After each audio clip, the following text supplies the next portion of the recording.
වැඩ කරනවා ඉවරෙකුත් නෑ. බැනුම් අහනවා ඉවරෙකුත් නෑ. අඩිය කැපෙනවා ඉවරෙකුත් නෑ. අහන්නකෝ. සල්ලි කියෙන් කන්න ඕනේද? පිස්සුද බං?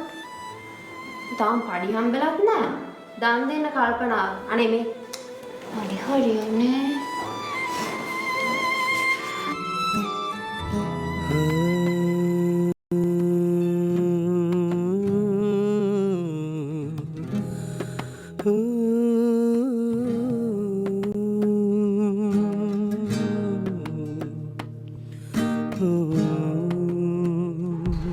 එසේ කුමරියනි ඔබගේ අන පරිදි මා සියලු දේ සිදු කරන්න.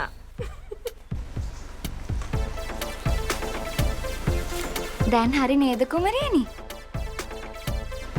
මෙලිසා කුමරියගේ සළුපිලි වේලා හවර වූ පසු සාරා නැමැති දාසියගේ රිදි ටික වේලා ගන්න. එහෙම හොඳයිනේ?